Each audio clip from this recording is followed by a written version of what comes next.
Okay, so Fred makes an open metal container in the shape of a cuboid. The container has height x, width x, length y, and the volume is 36.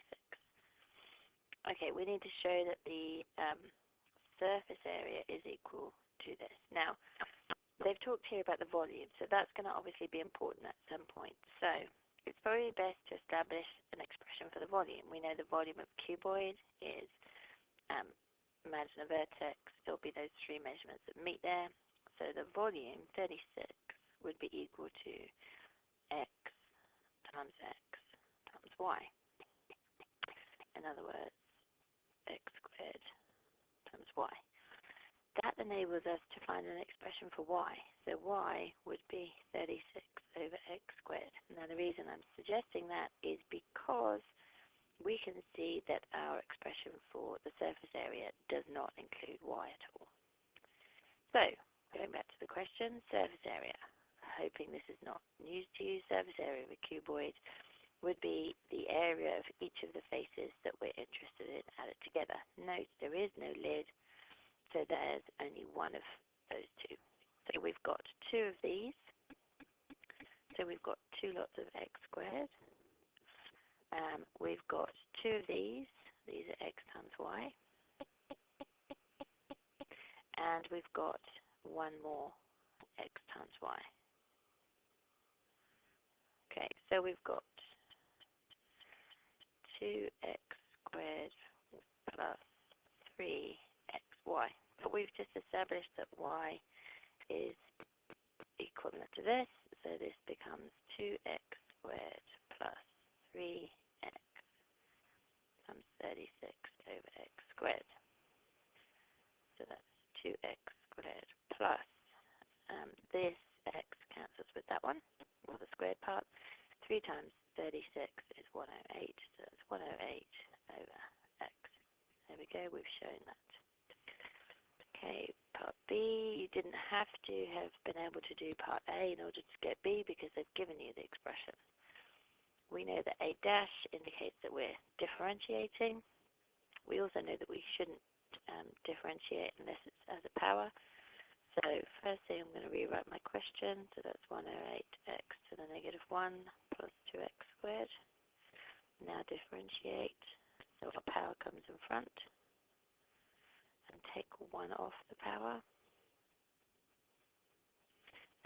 Rewriting this in fraction form would be negative 108 over x squared plus 4x. So there's our derivative. Given that the outside surface area is a minimum, find the height of the container. Well, we know that minimum values, or maximum if the case may be, minimum values occur when the derivative is equal to 0. So we now set the derivative that we just found equal to 0.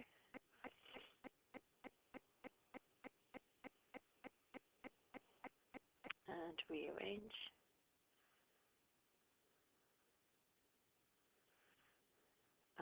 Divided by 4 is 27, so 27 equals x cubed. Cube of 27 is 3.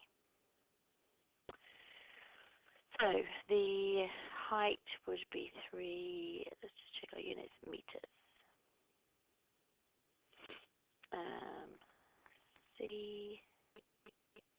D.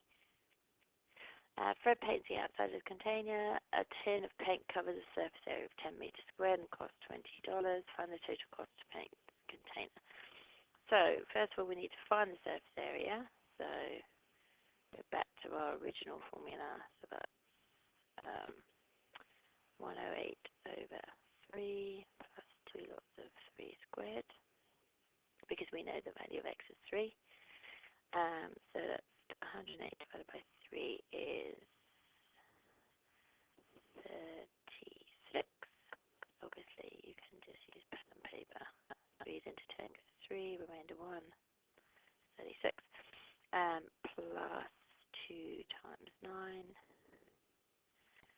So 36 plus 18 is 54. So we've got an area of 54 meters squared. Now, if one tin covers 10 meters squared, then to cover cover 54 meters, we're going to have 54 divided by 10. We're going to need 5.4 tins. Obviously, you can't buy 0.4 of a tin, so we need 6 tins. And if they each cost $20, it's going to cost $120.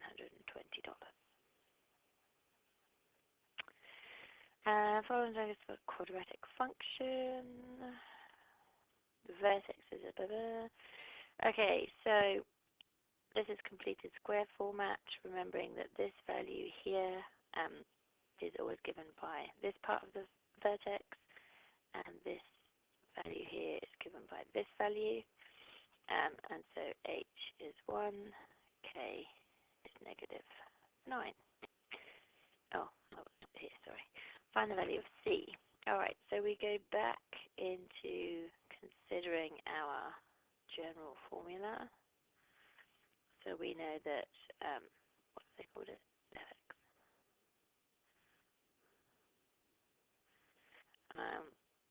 X minus 1 squared minus 9.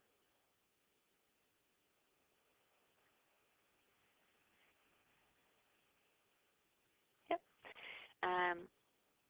Oh, sorry, go back up to the diagram. If we're trying, oh,